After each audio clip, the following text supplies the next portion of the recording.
Well, good evening, everyone, and welcome to the Reason and Theology Show. I'm your host, Michael Lofton, joined by co-host Eric Ibarra. And today we're delighted to have Dr. Edward Siecienski, an associate professor of religion and Clement and Helen Pappas professor of Byzantine civilization and religion at Stockton University. He is also the author of The Papacy and the Orthodox and the Filioque, A History of a Doctrinal Controversy. Both books are published by Oxford University Press. They're on Amazon.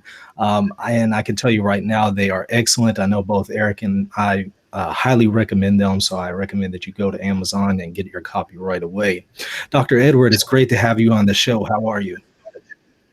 I'm well. Thank you very much. And thanks for the plug for the book.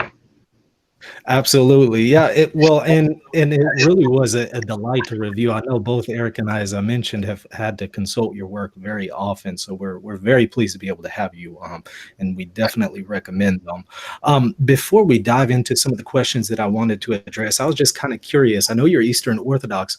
Are you a cradle Catholic cradle Orthodox or a convert to Orthodoxy? I was raised Roman Catholic. I converted to Orthodoxy about 15 years ago. My wife is Catholic. My family is Catholic, although my children, like myself, Orthodox.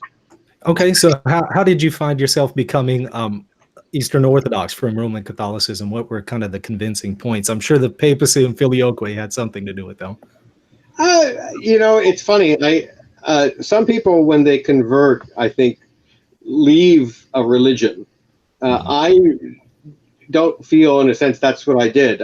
There's a great quote by a monk of the Eastern Church, Lev Gillet, who, in talking about his conversion to Catholicism, says, the same light burns in Roman Catholicism and Orthodoxy. I just perhaps believe it burns a bit brighter in the East, and that's the way I feel. I have absolutely no kind of axes to grind with the Catholic Church. I love the Catholic Church, my Catholic friends and family, and I think if people reading my books would say, and that there is a real effort to be objective, and that there isn't. In fact, I thought it was funny. After the Filioque book, a lot of people online were trying to guess, is this guy Catholic? Is he Orthodox? And the fact that they couldn't tell right away gave me a lot of because it made me feel like I had done my job correctly. I had tried to present it in such a way that you really couldn't see where I stood. And the same thing I think is true with the papacy book. I don't come at it as an Orthodox guy trying to convince Catholics while they're wrong. It's really kind of this history, and it's a sad history. That and I think that's what really comes out of it. That this schism over these issues is a great tragedy, and from my perspective, it's a tragedy I would like to see somehow reversed. Right? I would like to see some part of dark there. I would like to see the Catholic and Orthodox churches move closer together. Absolutely. Yeah, I know that's definitely strong on my heart, and as it would be for Eric. And I can also attest to the fact that your book is very non-polemical, and that is one of the reasons why I like it. It's not only accurate, but you don't have that polemical tone that you might see in other Eastern Orthodox critiques of Roman Catholicism. So I very much appreciated that. Let me first ask you about the Filioque book. Why did you write it? What was the main reason why you felt there was a need to write this? And also, what is the main thrust of the book? What's its main thesis?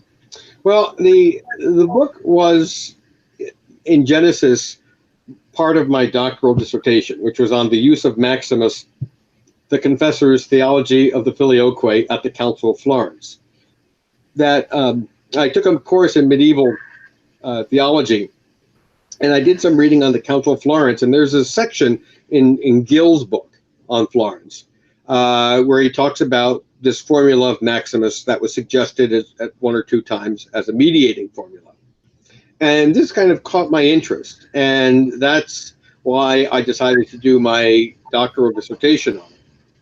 And when I completed it, I guess like many newly minted PhDs, the idea was I would turn it into a book.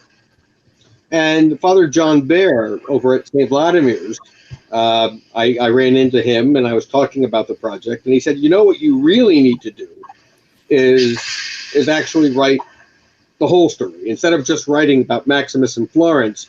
Just do the story from beginning to end." And that's how the book came into being. And if there is I guess a theme to the book, it's that there really is, in my opinion, a doctrinally sound answer to the Filioque problem, and it's found in the work of Maximus the Confessor. That later polemical writings will really move the divide to a point where they seem irreconcilable.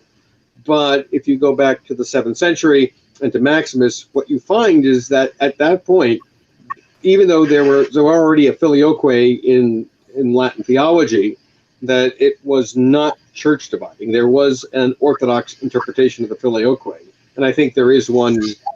If Catholics and Orthodox could again agree mutually to use that formula and to understand the Filioque as Maximus understood it, then perhaps we could end the issue once and for all. So that kind of leads me to my next question. What would you say are the differences between the Roman Catholic and Eastern Orthodox views on the Filioque, and what would be Maximus's kind of synthesis or rapprochement between the two? Well, there's this idea that gets introduced in later Catholic theology about causality. That, for Maximus, drawing from the Eastern tradition, there's this idea that the Father alone is the sole cause or head in the Trinity, and that to attribute causality to one of the other persons essentially brings you into a Sabellian theology. And so he can say that when the Latins talk about the Filioque, they're not talking about the proceeding of the Holy Spirit from the Son, but the eternal flowing forth, proenai, right, of the Holy Spirit from the Son, and that because of that they do not attribute any kind of causality. The Son is not in any way a cause of the Spirit's coming into being, even though the Son is with the Father there for the eternal flowing forth of the Spirit, not just the temporal, but the eternal flowing forth. And I think that position of Maximus really is what both Catholics and Orthodox believe. And that at their core, they can both still accept that. Fair enough. Before I ask my next question, Eric, let me give you a chance to jump in here. I'm sure you have a few questions yourself. Yeah, one of the questions that I have had studying the Filioque controversy is that would you say, Dr. Siecienski, that Saint Photius the Great was really arguing for something like what Saint Maximus argued for, the proenai, flowing bright, the shining out from eternally that we see like at the Synod of Blacharnay, or that we get more in like Saint Gregory of Palamas. It's been a discussion, and some people have said that Saint Photius really did want to make it like a monopatris position where the proceeding of the Spirit from the Son is exclusively in the mission to the world, in the temporal, and it has nothing to do with the eternal interpersonal relationships between the persons. Yeah, I mean, if you put Photius in context, right? So Photius discovers that there's this thing called the Filioque, having been introduced by these Frankist missionaries in Bulgaria, and his instinct is that this is wrong, right? Because it does attribute seem to attribute causality to the Son, and so he takes the counter position, right? That no, the Holy Spirit does not proceed from the Father and the Son, but from the Father. And in this instinct, one could argue he is substantially correct, at least from an Orthodox perspective. What he doesn't do is to then elaborate a full Trinitarian theology, right? So there is this Eastern tradition of the Spirit coming through the Son, and he, in his kind of eagerness to counter this, as he sees it, heresy, he doesn't explore that tradition. It is only later in Gregory of Cyprus and Gregory of Palamas that you then get to say, okay, what do we do with this tradition that speaks of the Holy Spirit coming through the Son? And that's where they say, well, no, it's not simply the temporal or economic mission, but also the eternal flowing forth proenai. And it's not an accident that both Palamas and Gregory of Cyprus use Maximus as very much the basis for that kind of thinking. Yeah, I've always wondered if, as a Catholic myself, if we could dare to say that St. Photius's mystagogy of the Holy Spirit is an excellent refutation of a belief that we don't hold today in the Filioque, which would make it an acceptable document. But that's it's a little daring, I think. But I go ahead and dare ask. Yeah, if you think about what Photius is trying to do, he does it very, very well. I don't think the mystagogia is meant to be a explication of the Eastern doctrine of the Trinity. It is meant to be a refutation of this heresy as he perceives it. Now, you could make the argument that in so much as that's, and what's really interesting about the mystagogia is that he's not writing it against the Pope. He's writing it against the Franks. And he regards the Franks as disobedient to the Pope. And he's kind of thinking to himself, gee, if only they would listen to the Pope. And he cites, of course, Pope Leo III and the other popes who seemed to agree with him, saying, well, then they wouldn't have these problems, but the Franks are disobedient. It's not really until the 11th century and the imperial coronation of Henry IV, I think, that when the Filioque is introduced in Rome, that all of a sudden critiques of the Filioque also become full-on critiques of the Roman Church. Eric, if you're done, let me jump in here. I have a question, and this is going to be about Damascene, so it's kind of a little bit out of the way from Photius. But whenever I read the Orthodox faith, he distinguished between the different persons as unbegotten, begotten, and one who proceeds. Now, my first question is, what is the difference between one who is begotten and one who proceeds? What exactly is the difference there? And then how is this different from the view of the Roman Catholics who would distinguish between the persons by relations? Well, for the first part of I always think of that quote by Gregory Nazianzus, where he says, if you could tell me what proceeding is, and if I could tell you what begottenness is and the difference between them, we would both of us go mad for delving into matters which are beyond our kin. Right. Because there are places where it does talk about the Son like proceeding and things like this.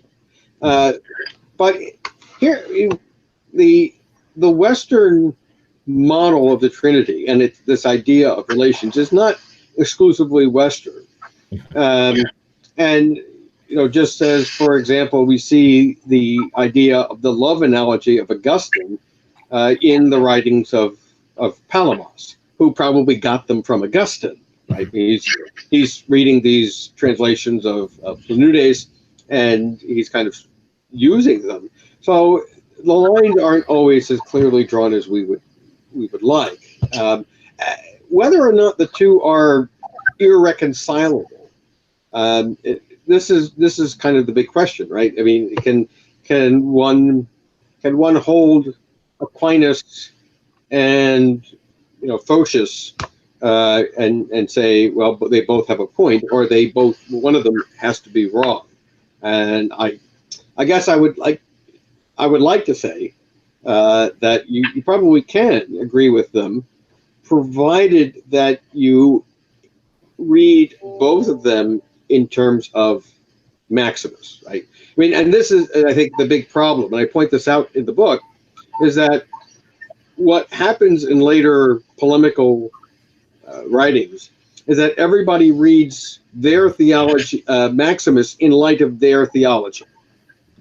And I think what we need is kind of a hermeneutic reversal, where both the Catholics and the Orthodox read their theology in light of Maximus, right? So Maximus gets used for centuries as a proof text because each side has developed its own Trinitarian theology and tries to use Maximus in defense of it.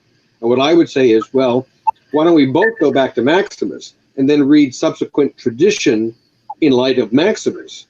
And I think we might find ourselves not as far apart as we thought. Right. Okay. And then I have a question on behalf of Craig Trulia. He's ordinarily with us. He's an Eastern Orthodox, and he's also a co-host on the show. And he sent me a question that he wanted me to ask on his behalf, and it goes as follows. What do you think of Father Christian Kopp's view that John Duns Scotus has a Latin formulation of the Filioque that preserves Orthodox doctrinal distinctions? I haven't. I have read Father Cappe's work on the epiclesis controversy, and some of his other works on Mark of Ephesus. But I must admit I haven't read this particular one. So I guess my answer is I don't know. Okay.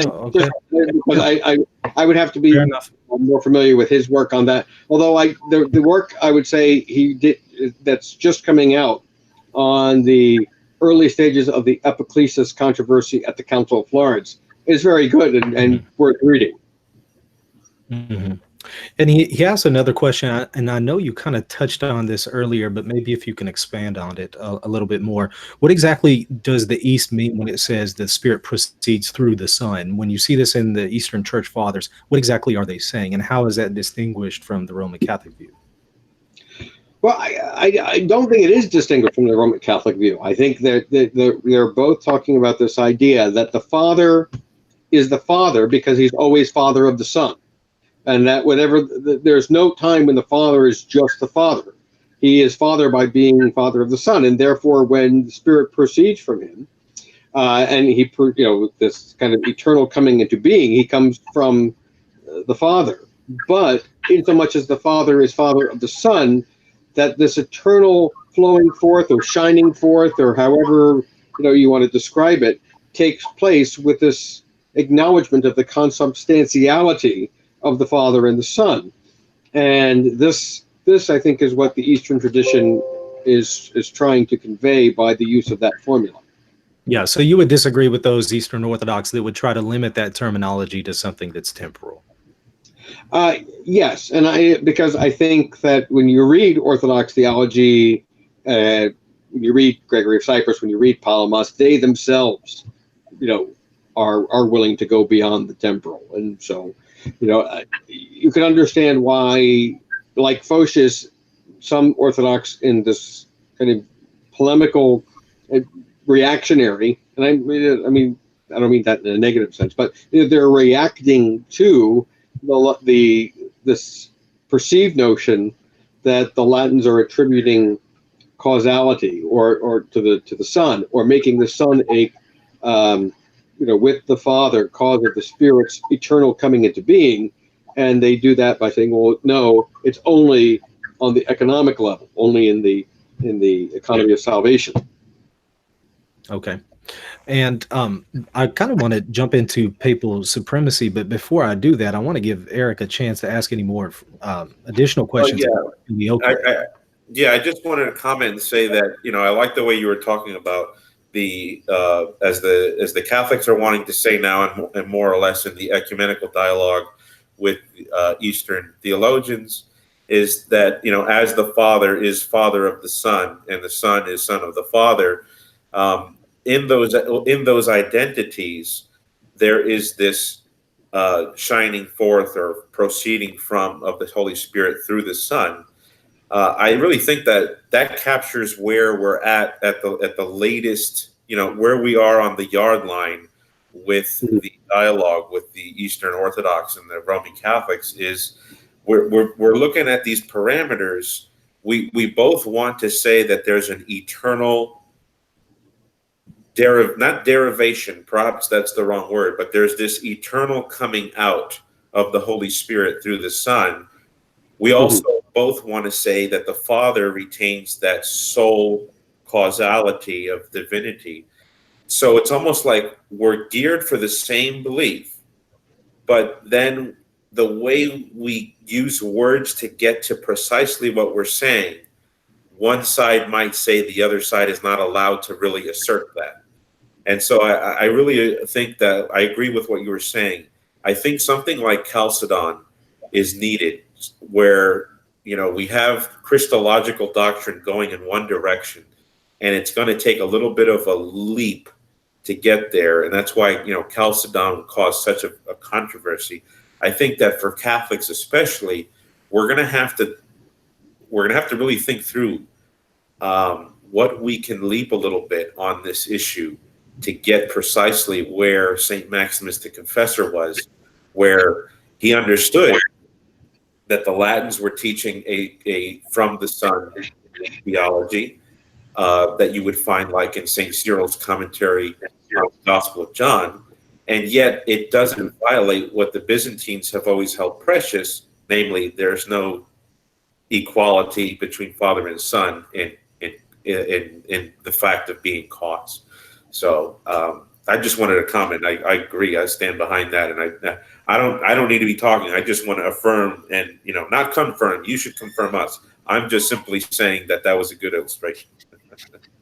Yeah, I mean, obviously, the problematic word is cause, right? And I think it was John Zizioulas who said this after the Vatican clarification. Like the Latins have moved closer to Maximus, and that's great. If they just moved a little closer, if they denied causality to the Son, then they're with us. Right? That's and that's kind of what I think. The other reality, and this this has been said by many before me. I'm not breaking new ground here, but the presence of the Filioque in the creed is still a sticking point, and we know that on occasions popes have prayed the Nicene Constantinopolitan Creed without the Filioque. Could and should the Roman Church make some sort of statement abjuring it for the entire kind of communion of churches? And I think yes, and I think there's a way it could do that would not raise some of the problems that many opponents of removing the Filioque, for example, Hayden Nichols, have seen. And that would, of course, require papal action, which kind of brings me to the next point, shifting gears here. Tell me about the papacy and the Orthodox, the book that you wrote, the papacy and the Orthodox sources and history of a debate. What would you say is the main thesis of this book, and also what was the purpose behind you writing it? Well, after the Filioque book, like many people, I was trying to figure out what to do next, and I got on the idea that, well, the Filioque was one of several issues in this kind of medieval debate between the Catholics and the Orthodox, and perhaps I should write a book on the other issues. But the minute I started doing the research, I realized there was far more about the papacy than could be included in another book. So I said that has to be treated as a separate issue. And so that's when I decided essentially I was going to write a trilogy, right? The Filioque, the papacy, and then the current book that I'm writing on beards, azymes, and purgatory. And the papacy book, if it has as a theme, is like the Filioque. There's an estrangement there, as the Roman understanding of the papacy evolves. The Eastern reaction evolves along with it, and it's only at some point in the 12th, 13th century that those two positions now are deemed irreconcilable. But for centuries, the East and West were in communion with the papacy, even though there were always disagreements about what the papacy is and what kind of powers it should have. Right? The communion survives those kinds of disagreements for centuries, and it's only really after the Fourth Crusade that people begin to say, well, no, now what the Romans think about the papacy is no longer in keeping with our theology of church. Okay. Now, would you say that there is, in fact, a way to reconcile this difference between the Eastern Orthodox and the Roman Catholics on the papacy in light of Vatican I? Because you noted how there was communion, even though there were some differences on the papacy, there was still communion for quite a while. But since Vatican I, do you think that kind of put an inseparable barrier, or is there some way in which an Orthodox could assent to Vatican I? The answer is probably no. I mean, could an Orthodox grant to the Pope universal jurisdiction and infallibility as defined by Pastor Eternus? The answer is no. But Joseph Ratzinger, who later went on to do bigger and better things, as Benedict XVI, he suggested back in 1976 in his famous Graph talk this idea that the East should not be asked to subscribe to an understanding of primacy more than existed in the first millennium. And although as Pope he was a little cooler toward the suggestion, if you were to ask, well, what was the Pope's role in the first millennium, you would have to say that while universal jurisdiction was not part of it, or personal infallibility not a part of it, the primacy of Rome, as it was understood, did involve powers, and some very specific powers, as a matter of fact. For example, the Sardican privilege, which is the right of the Pope to be, in a sense, a court of appeals or thereabouts for the Church. The idea of, as late as the 14th century, the East was willing to grant the Pope the right to convene and preside at councils. The idea that his voice would be the first and most authoritative heard on matters of doctrine. I mean, these are not insignificant powers, and as late as the 14th century, you have the East agreeing to that kind of authority in terms of the Pope. So if the Orthodox then were willing to subscribe to those, why wouldn't they be willing to subscribe now? And if the Catholics of the 13th century were willing to accept that as kind of the minimum for communion, then shouldn't the Catholic Church today also be willing to accept that? Okay. Well, I have, that kind of takes me into two other questions, and then I want to give Eric a chance to ask a few. What would you say, or let me phrase it this way. Would you say that there are some passages in the early church fathers that one could use to substantiate a position of papal infallibility and basically universal jurisdiction? And if there are some instances in the fathers in which we find that, how would you as an Eastern Orthodox understand those? Now, Eric and I have actually been back and forth on this one, especially in terms of Maximus. I mean, let's be clear that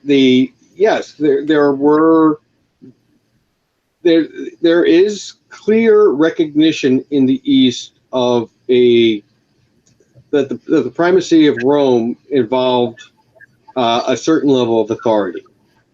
And the fact that Rome, in many of the doctrinal controversies of the first 9 centuries, was on the correct side was important, right? So, when the East was bereft, beset by Arianism, the West was, Nicene, and when it was, monothelitism, it was, there was Maximus, and then there was iconoclasm, and there were, the popes of the West holding out. And so the idea that people would look to Rome and say, wow, Rome has really held the line, Rome has been Orthodox, and this is wonderful. And to kind of praise Rome for being right.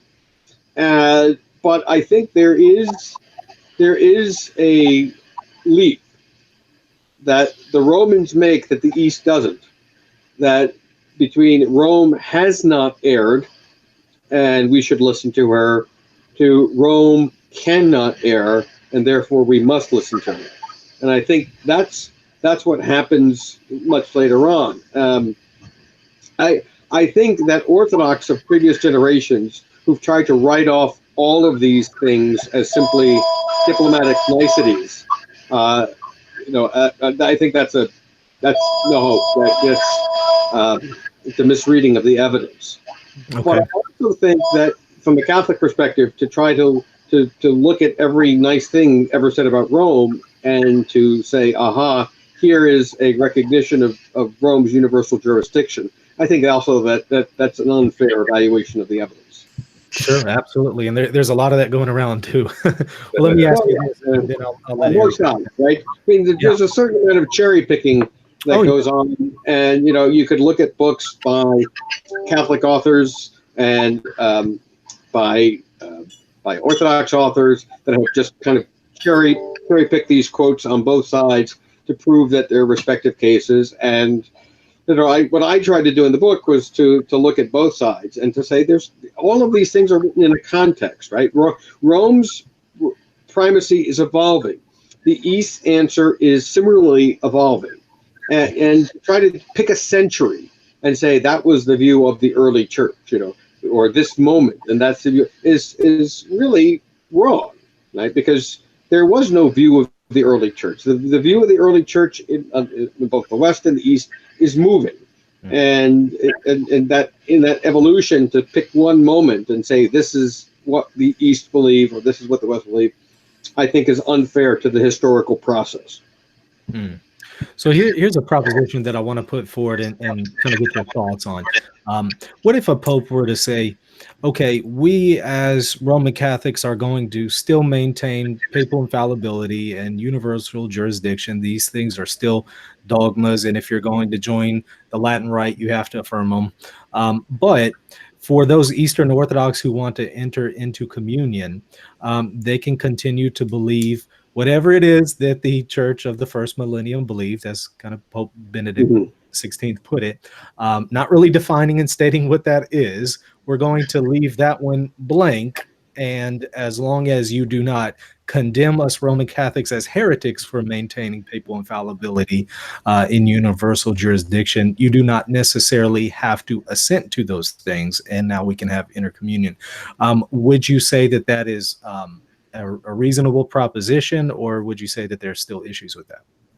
I wouldn't agree with that. I think that even if you were to say to the Orthodox that you don't necessarily have to subscribe to the teachings of Pastor Eternus, I do think the understanding of papal primacy and the powers associated with it do have to at least be clarified. And I think they can. I mean, I honestly think that if you look at, for example, the propositions that were put forth by the Emperor John Vatatzes back in the 14th century, I really think that there's some concrete ways that we could frame the primacy in the way the Orthodox can accept, and which would be also acceptable to the Catholic side. As long as the Catholic side were willing to not force adherence to past or returning. So you would say that there's a way that one could frame it in such a way that they could still maintain the language of Vatican I, but with a clarification that is acceptable for the Orthodox? Or are you saying that Roman Catholics would have to backtrack Vatican I to a certain extent with this clarification? Because, I mean, in all fairness, a Roman Catholic is going to have to adhere to Vatican I as dogmatic. They have to give divine and Catholic faith to it. So there's just no way that they're going to be able to backtrack that. I could see maybe a clarification, but they're still going to have to maintain the language. So are you saying that this clarification would still be consistent with the language in Vatican I? Well, it's like with the Filioque, right? If you try to read Maximus in light of Vatican I, you're going to end up reading, Maximus as supporting universal jurisdiction. But what if you did the opposite? What if you read the teachings of Vatican I in light of the experience of the Church of the First Millennium and framed, the teachings of Vatican I in light of what the understanding of primacy was in the East for the first 1,000 years? It wouldn't necessarily, it just requires kind of a new hermeneutic, or at least going back to an older hermeneutic. Yeah. Just the language of immediate, ordinary jurisdiction, language like that. I'm still just trying to understand how one could read it, and maybe Maximus's view that would be sufficient for the Orthodox. How could an Eastern Orthodox understand that language? Well, I mean, if you look at the Pope's role essentially as the guarantor of communion, as the maintainer of church unity, that the idea that in order to accomplish that, there were times, historically speaking, when the Pope had to exercise kind of a worldwide ministry or a worldwide authority, and whether that meant calling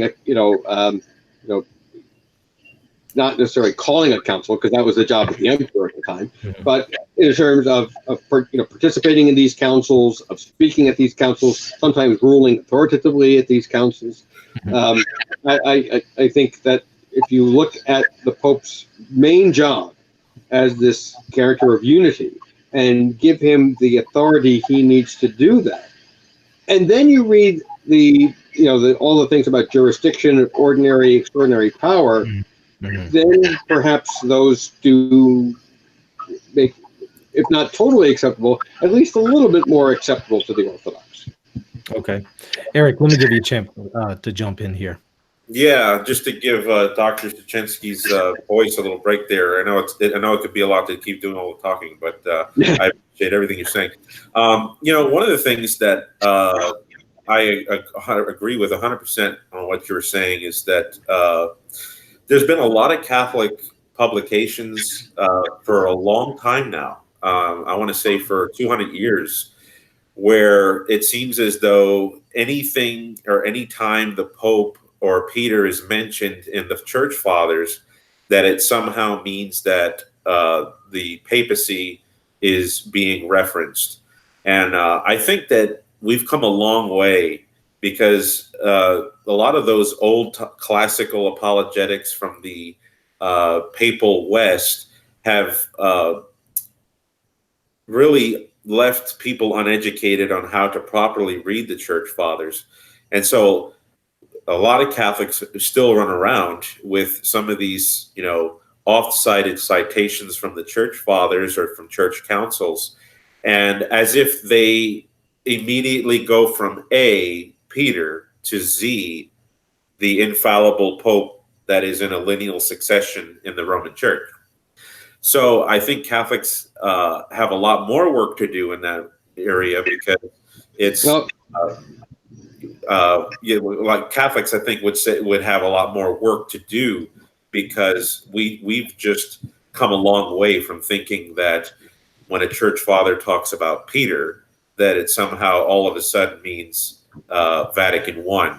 So your book, some listeners may think this is ironic, but I often recommend your book to both Eastern Orthodox Protestants or even Catholics who are inquiring on the subject, because there's a certain amount of corrective in it for us Catholics. There certainly is.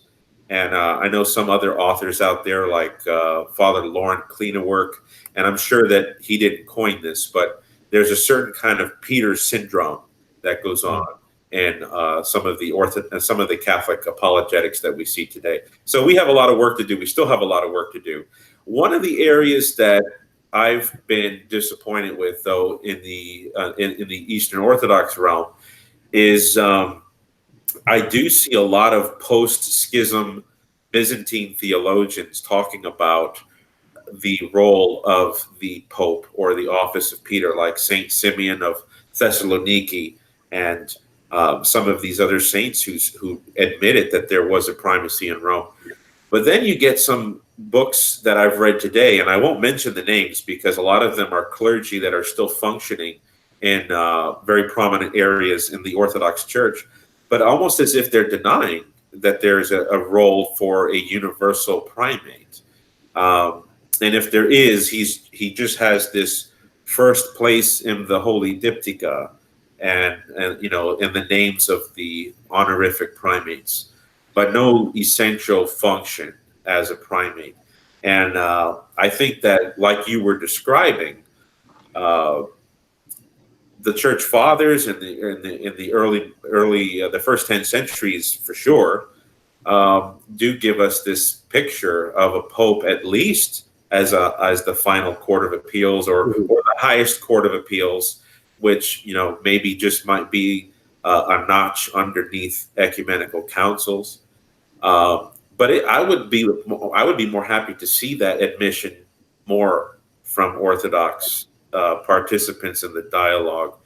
And then the other thing I wanted to say was that, and you tell me what you think about this.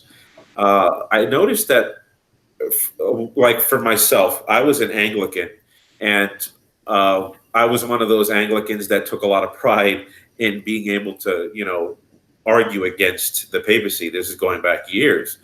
And one of the things I caught myself doing as an Anglican when I was trying to give an ear to the Roman Catholics was it's almost like I was looking for the evidence for the Pope to be in utter isolation, totally against everybody, and still getting his way all the time.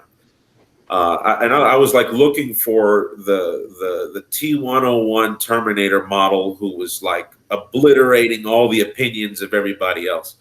And if I didn't see that, then it's collegiality. But, I think that there should be a change in the hermeneutic, like you said.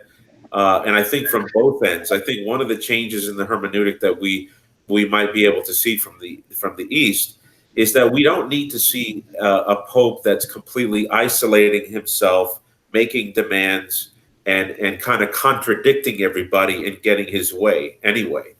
I think that sometimes we could still see evidence for that canonical assignment, even if you want to call it that, of a universal primate, court of the highest Supreme Court, where it's still working together with the wider College of Bishops, but that doesn't depreciate from the unique status of the Pope.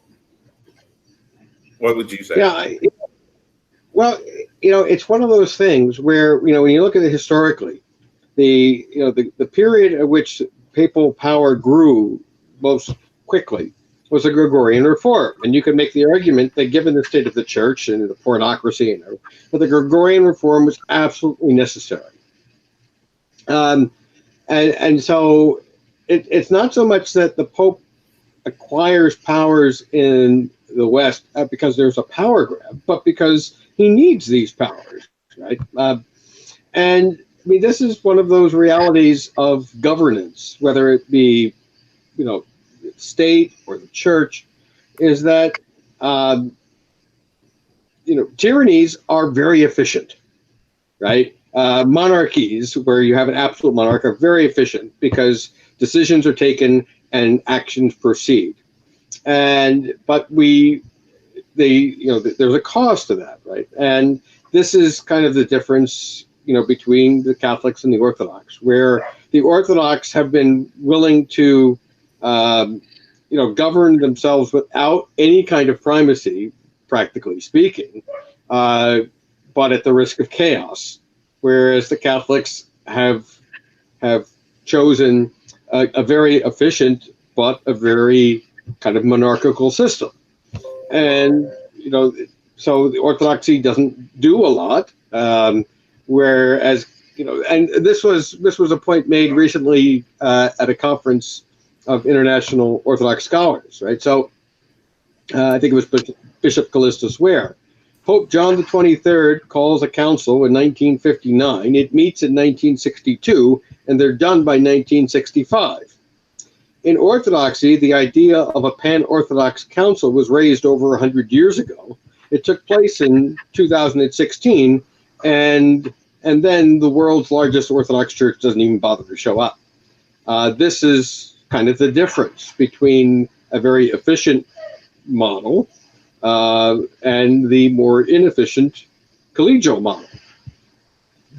But for the Orthodox, they're willing to, in a sense, accept the price of that rather than accept this kind of monarchical office over the bishops, right? A bishop of bishops that the papacy seems to them to involve.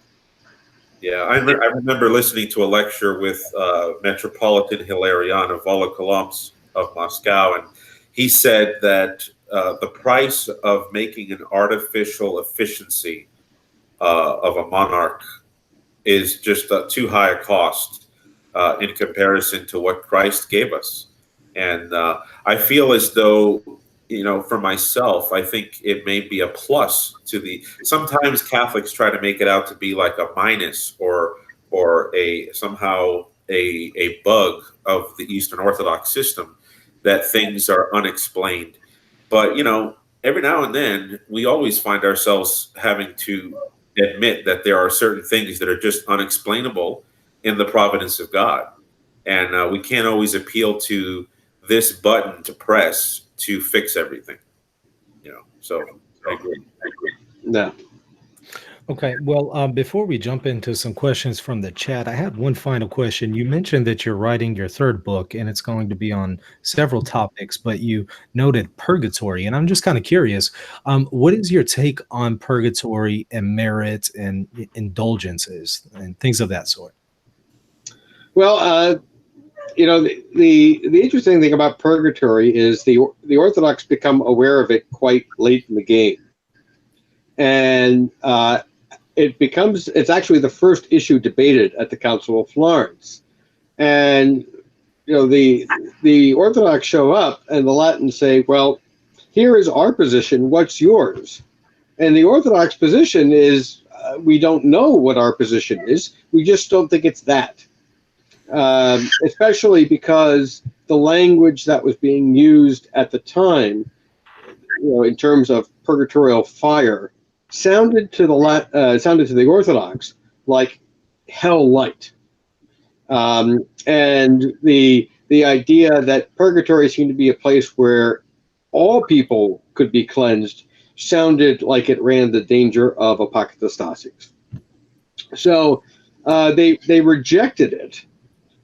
But even now, 21st century, several hundred years later, the Orthodox stand on purgatory and what exactly happens in the afterlife is still debated, right? There's a lively debate about the toll house tradition, and I have a book sitting here, The Departure of the Soul, that stirred a lot of debate in the Orthodox community about, whether the toll houses are in fact, standard Orthodox theology, a theological opinion, or and what is that in relation to purgatory?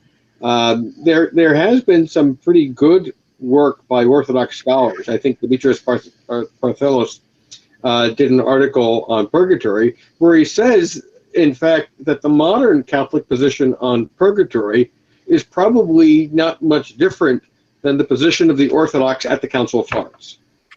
And I forget what Orthodox writer wrote it, but he says it's basically the Orthodox position is like purgatory without the fireworks. Okay. Well, would you say that there's a way in which an individual here on earth, a Christian, can merit graces for those departed souls? I'm not sure exactly how where you're going to put them. I suppose in Hades, or where exactly would they be? And is there any kind of merit that can be applied to them on part of the saints? Well, merit is a very Western, I mean, that's a very kind of Tridentine category. I mean, and I think that's part of the problem with the Orthodox and a lot of these debates is that these debates about free will, grace, merit, original sin, these are rooted in Augustinian anthropology, and then they get kind of weeded through through a Lutheran/Tridentine lens. And the Orthodox weren't part of these debates, and so it's only later when Protestant and Catholic missionaries make their way to Orthodox lands, and they ask the Orthodox, well, what do you believe about merit? What do you believe about grace and free will? That the Orthodox are forced to respond, but they're always uncomfortable in answering in terms that aren't their own. Right, and the same is true for that matter on transubstantiation. Right, this is a very Western debate. When it comes East and the East are forced to choose, they choose the Catholic position.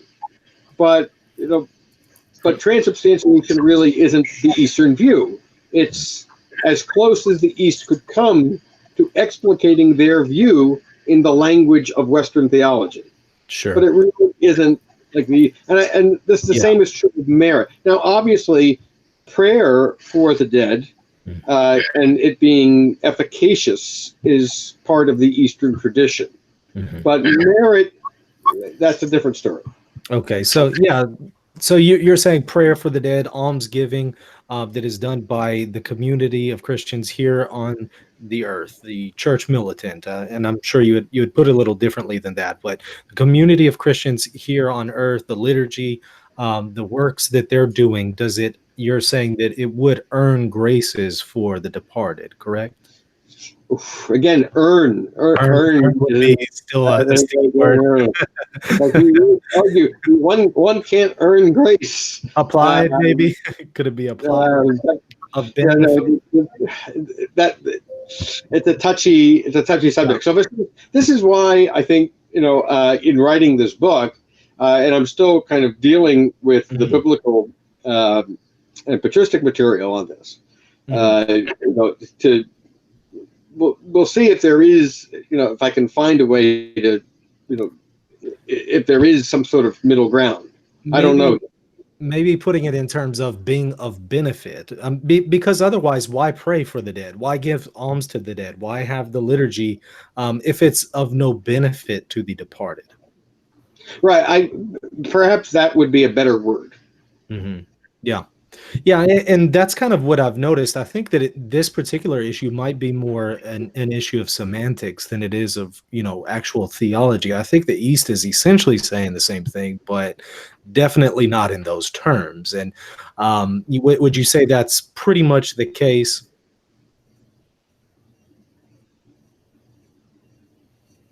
Hello? Yes. Oh, I'm sorry. Like I said, the East is still trying to figure out what. I mean, this is part of the dynamic in a lot of these debates, that the West has a very clear theology, and then asks the East, "Well, what do you think?" And the East always finds itself responding, right? Here's the Filioque. What do you guys think when you come into contact with it? Here's the Gregorian papacy. What do you guys think? Here's Purgatory. What do you guys think? And so every time there's a debate, the West comes in with a very clear theology, and sometimes centuries worth of theology behind these teachings. And the Eastern Church is forced to come up with an answer on the fly very often. And so Photius is writing on the fly as a response to what's being preached, in Bulgaria, and Mark of Ephesus is being forced to respond on the fly to what this doctrine of purgatory, and so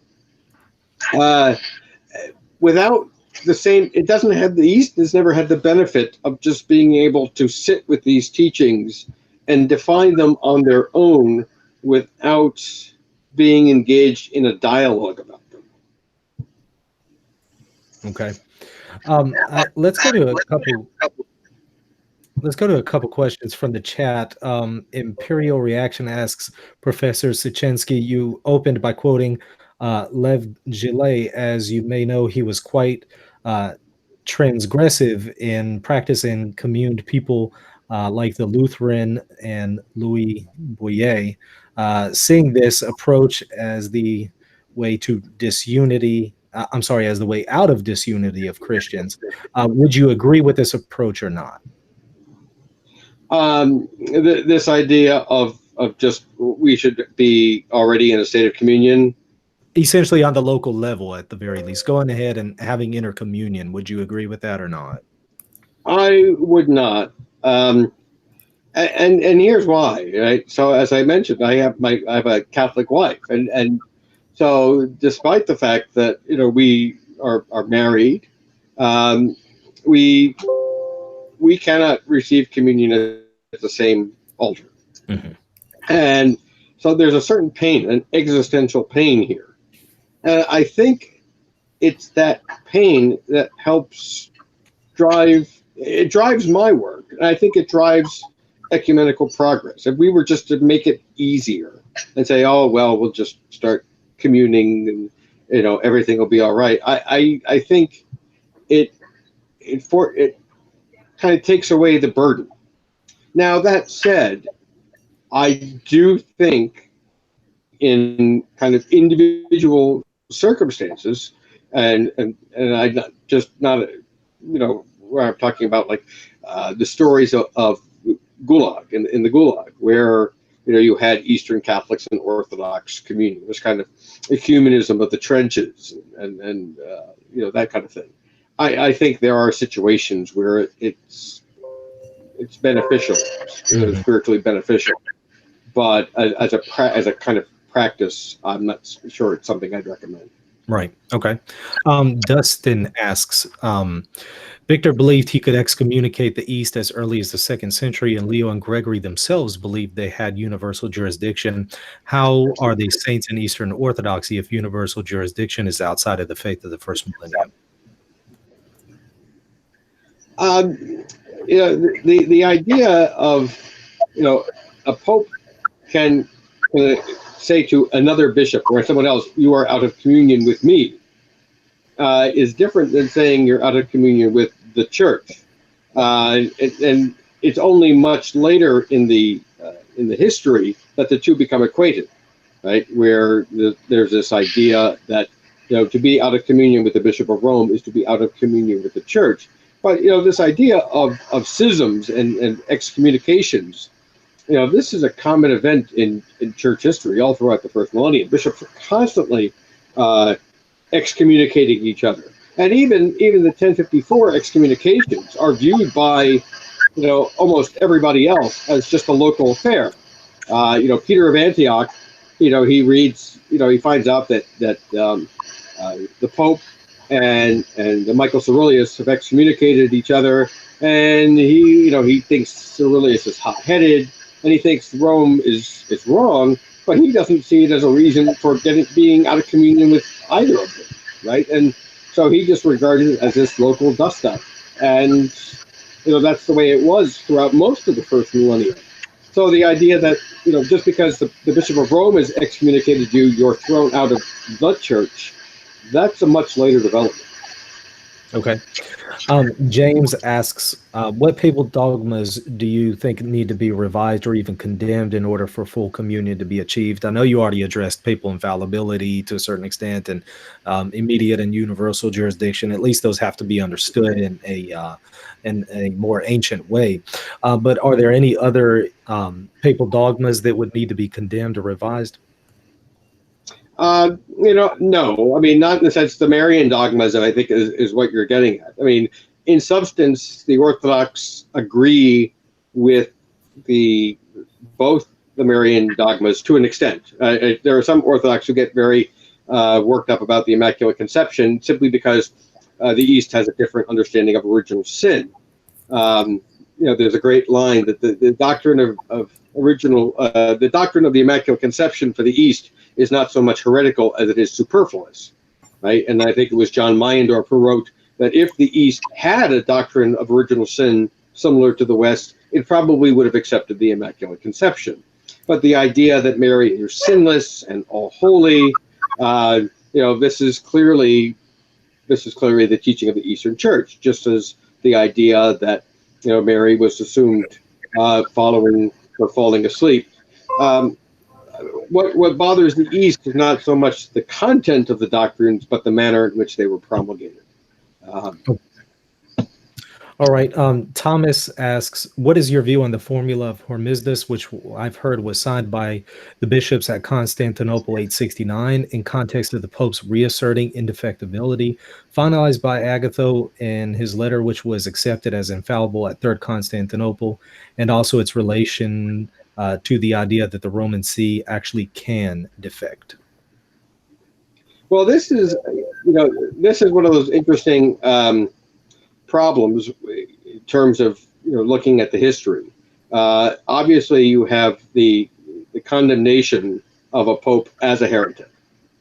That was always one of those at Vatican I. That was like the big problem with Honorius, and even in Maximus, there's this idea, theoretically speaking, that a pope could, if he entered in communion with the monothelites, he could, in fact, be not necessarily in heresy, but he would have joined with the heretics. I know it's rather interesting, what's going on in modern Roman Catholicism in terms of this debate about whether, the Pope can be in formal heresy. I know there was that letter recently signed by some prominent theologians, Aidan Nichols, most prominent among them. But is this idea that somehow the Pope cannot be touched by heresy, and then what happens to him if he is? Does he cease to be Pope? What are the mechanisms by which a heretical Pope can be dealt with? These are all kind of interesting questions to which you have to go back in history. I mean, popes have been deposed. Popes have been tried. I mean, even this idea that the Pope can be tried by no one, historically speaking, we know on several occasions popes have been tried and deposed as a result. Is that so? What one says is the ideal, and what historically has been the case, very often two different things. Okay, and that kind of dovetails into the next question by Elijah. He asks, he says the Sixth Ecumenical Council says that the Roman See was undefiled unto the end. How do you interpret this passage? Well, right. So there's this idea, and if you even see it in Maximus, there's this idea that where he bases Rome's staying in the truth on this promise to Peter, right? And so there's this idea that Rome has not erred and will not err because of the promise of Peter to Peter, that the gates of hell shall not prevail against it. And at the same time, you just have to differentiate between the Church of Rome and the Pope of Rome, who can in fact be a heretic, and that's where's that distinction, between the Church of Rome and the Pope of Rome? And can the Pope of Rome be a heretic and the Church of Rome still be spotless? And how is that possible? What are the circumstances for that? Okay. Patty asks, isn't it true that the Filioque issue was resolved in the 16th century? I presume they're referring to the Council of Florence. Well, you know, Te Deums were sung at Florence because the union had been achieved, but we know it wasn't, right? And so to say, from a Catholic perspective, that Florence is an ecumenical council, the teachings of the Filioque at Florence are still binding upon Catholics, and therefore it has been solved, I guess you could take that view. But if you're going to take the argument that you want to solve the Filioque in a way that would resolve it with the Orthodox, then I'm not sure you can use the Florentine definitions as alone and simply say, well, you agreed to them once, you now have to just agree to them again. Because I think that this was part of the Florentine definitions were the Roman definitions foisted upon the Byzantines, which they eventually accepted, but they were hardly reflective of Orthodox thinking on the subject. Okay. That's it for the chat questions. Eric, did you have any final questions? I wanted to give you a chance to jump in here if you did. Yeah.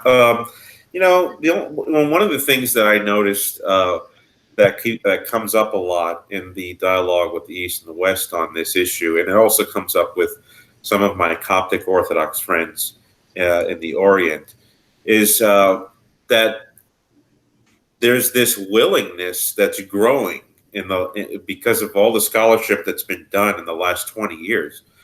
There's this willingness to go very far with conceding a certain kind of universal authority to the successor of Peter, but just short of papal infallibility and interfering into the internal affairs of other churches.